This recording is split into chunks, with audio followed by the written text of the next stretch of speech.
Now we can discern the chilling, silent scream on the face of this child who is now facing imminent extinction.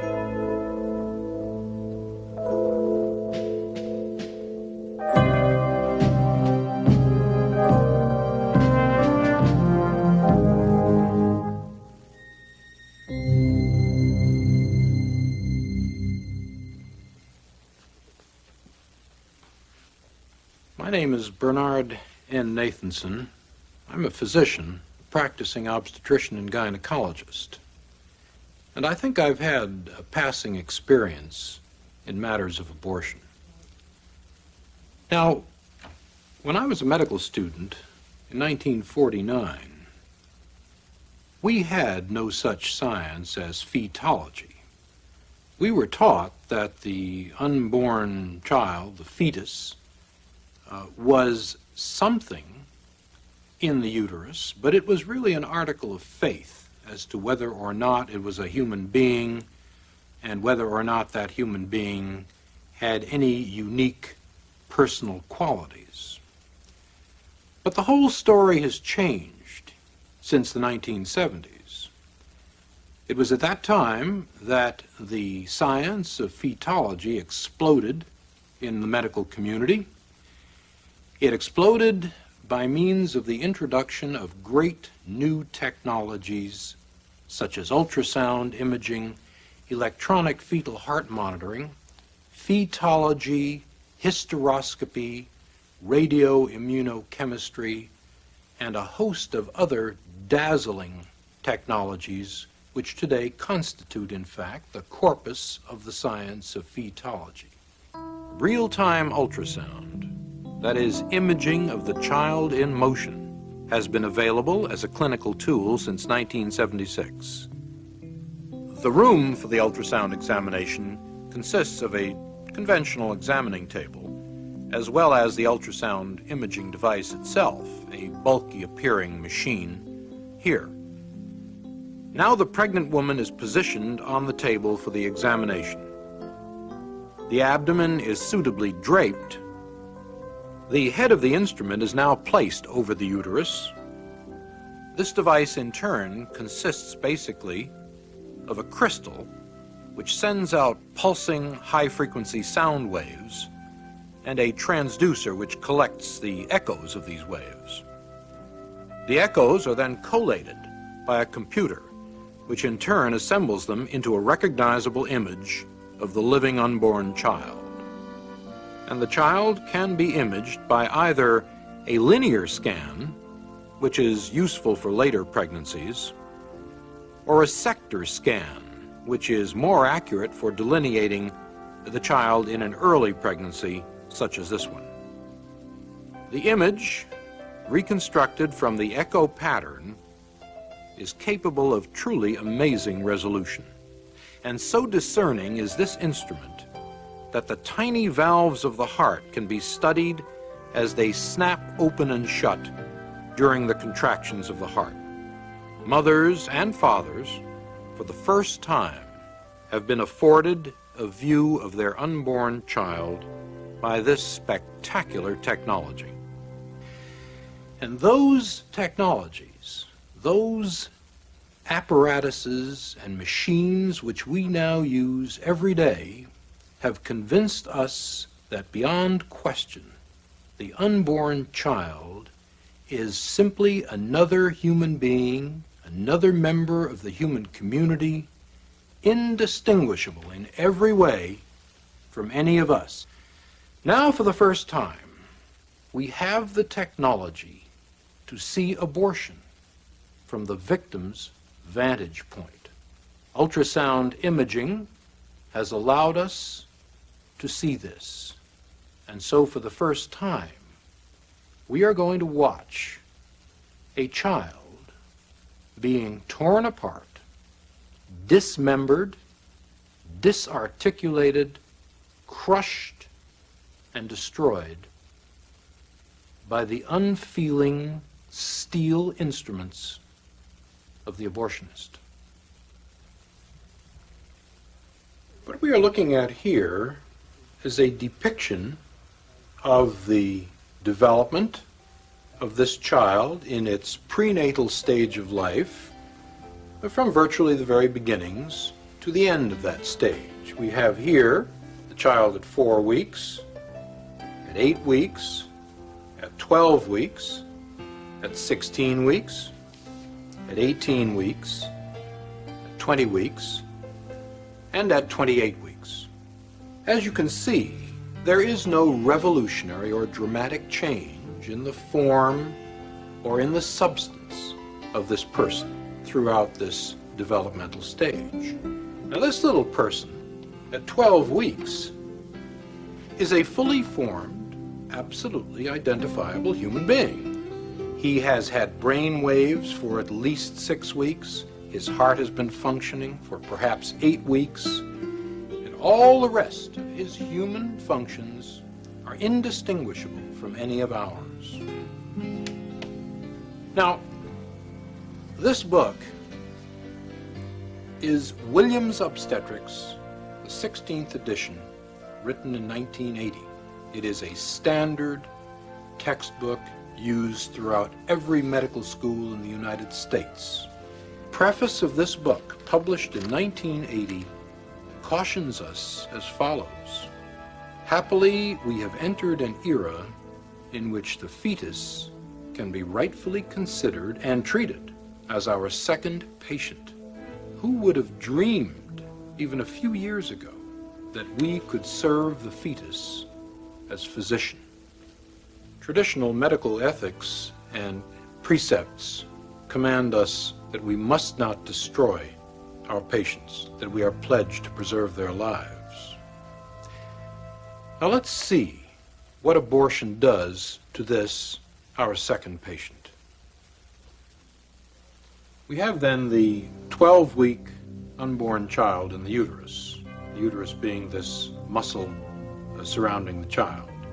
When the abortionist commences the procedure, he will first place this instrument, which is known as a speculum, into the woman's vagina and will then open it in order to visualize the cervix, the neck of the womb, here.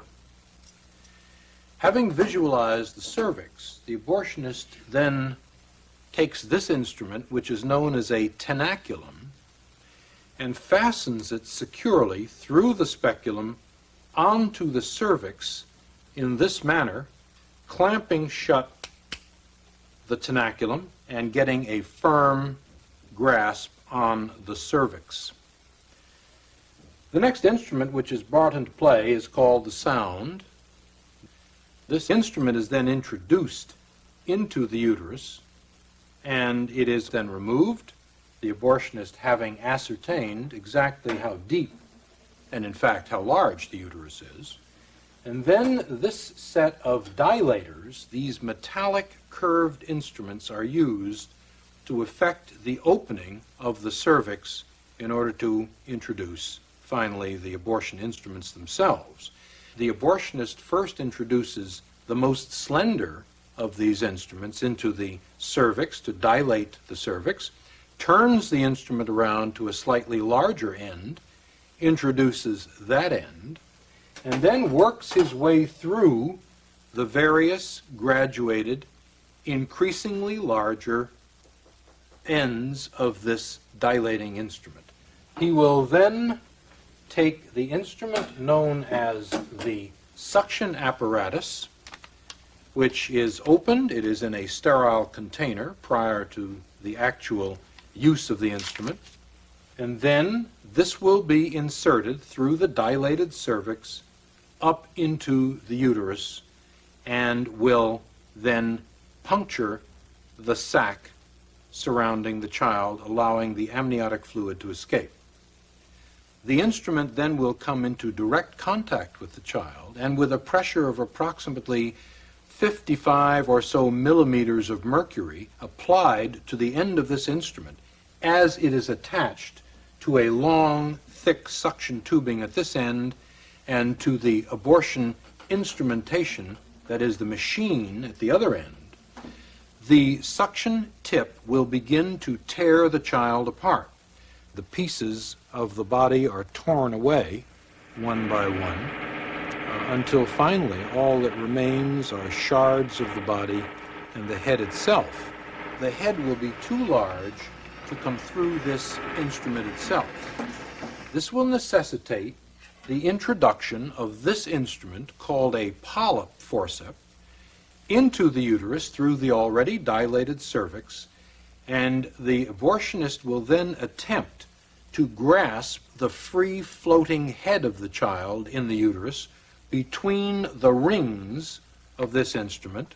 The head is then crushed, the contents of the head removed, and finally the bones of the head. And the abortion is then effectively at an end. We've seen what the 12-week child appears on the ultrasound screen. And we have also seen the mechanics, the actual steps of a 12-week abortion. Now, for the first time, we're going to see a film made with real-time ultrasound imaging of a 12-week abortion. Bear in mind that this is not an unusual instance, a late abortion. This is one of the 4,000 or so a day done every day in the United States. This film was made at an abortion clinic. The physician who performed the abortion was a young man who was working in 2 different abortion clinics at the time.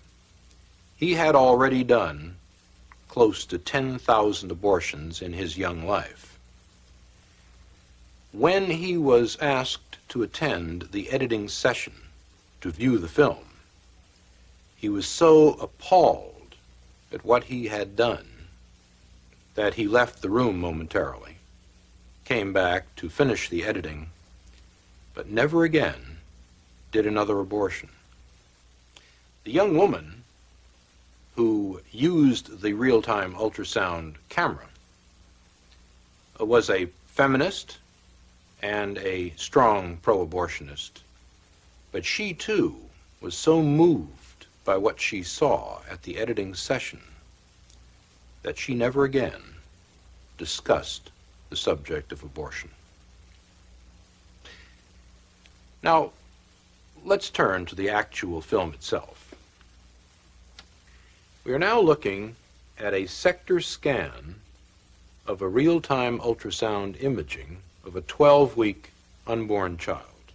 The child is orientated in this direction. You are looking now at the head of the child here, the body of the child here, and this image is the child's hand approaching its mouth. Looking a little more closely at the child, we can discern the eye, or the orbit of the eye, here, the nose of the child here, the mouth of the child here, and we can even look at the ventricle of the brain here. This is a fluid-filled space in the brain.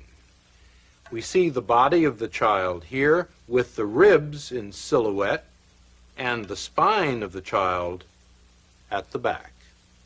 This rather granular area of tissue at the top of the sector appears to be the placenta, or afterbirth, of the child. And we can begin to see down here the thighs, the lower extremities of the child coming off the body in this manner. Now, let's move to the action. We now see the heart beating here in the child's chest. The heart is beating at a rate of approximately 140 a minute, and we can see the child moving rather serenely in the uterus. One can see it shifting position from time to time. It is still orientated in this manner, and the mouth is receiving the thumb of the child. The child again is moving quietly in its sanctuary. Now, this shadow which we are seeing down at the bottom of the screen is the suction tip. We have colored the suction tip deliberately in order for you to discern it more clearly. But the abortionist has now dilated the cervix and is now inserting this suction tip, which you can see moving back and forth across the screen. You will note that as the suction tip, which is now over here, moves toward the child will rear away from it and undergo much more violent, much more agitated movements. The child is now moving in a much more purposeful manner. Its orientation changes from time to time. It is rearing again here. Now the suction tip has not actually touched the child, even though the child is extremely agitated and moving in a violent manner. The child has now moved back to the profile view, and the suction tip is flashing once again across the screen. The child's mouth is now open, and we will see that again on a freeze frame in a moment. But this suction tip, which you can see moving violently back and forth on the bottom of the screen, is the lethal instrument which will ultimately tear apart and destroy the child. It is only after the fluid has been broken, the sac has been disrupted, that the tip will actually come against the child. But we can see the tip moving back and forth as the abortionist seeks the child's body. Once again, we see the child's mouth wide open in a silent scream in this particular freeze frame. This is the silent scream of a child threatened imminently with extinction.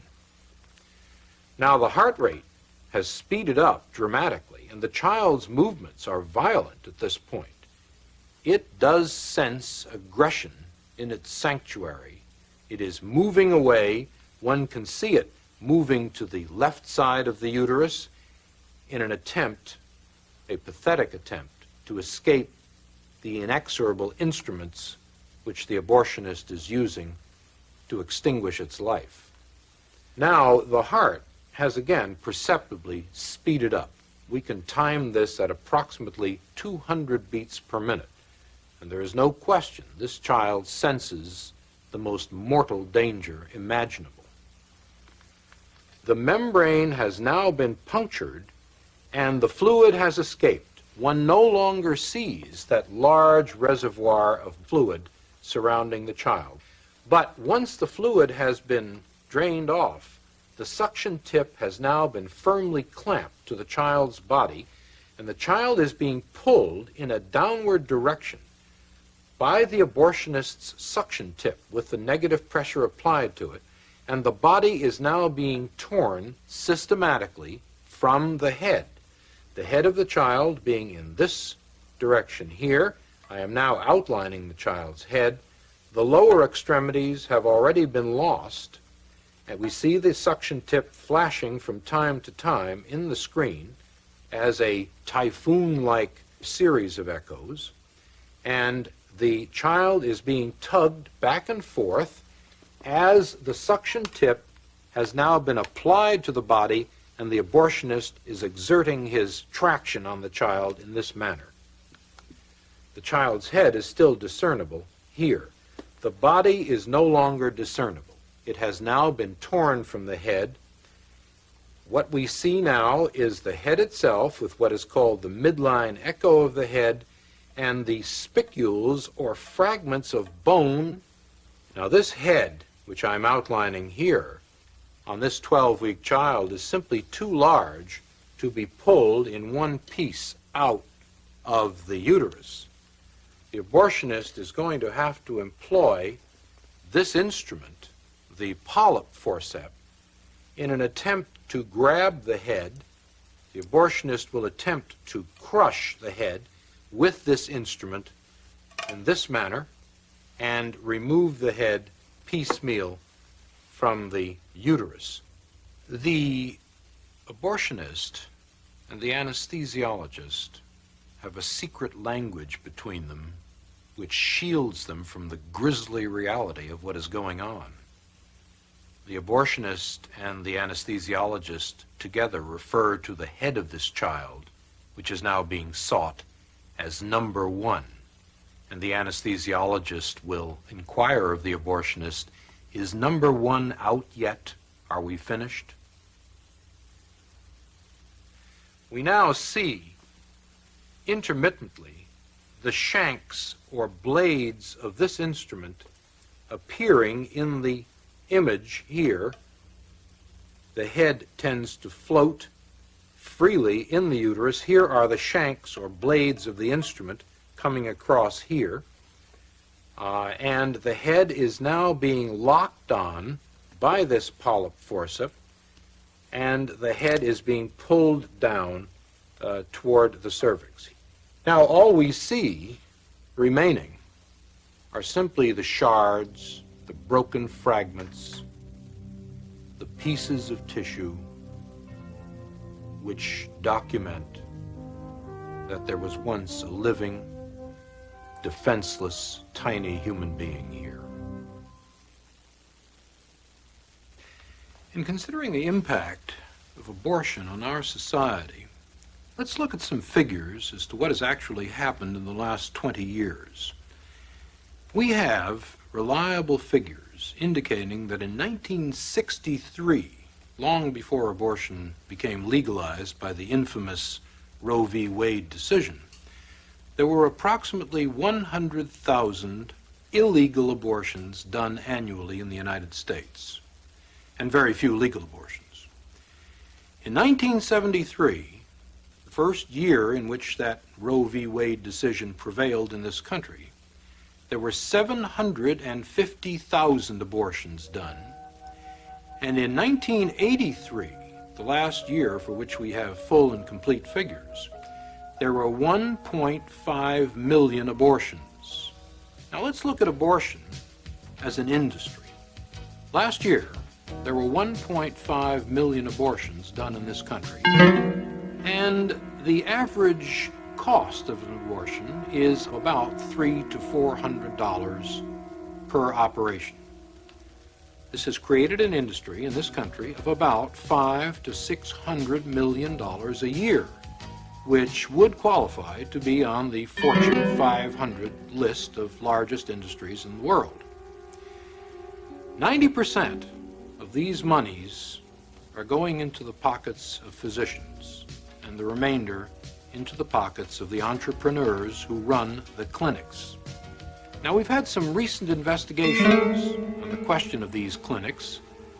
Clinics are being franchised out like fast food services across the country. We know there are chains of them in California and through the Southwest and even in the Southeast of the United States.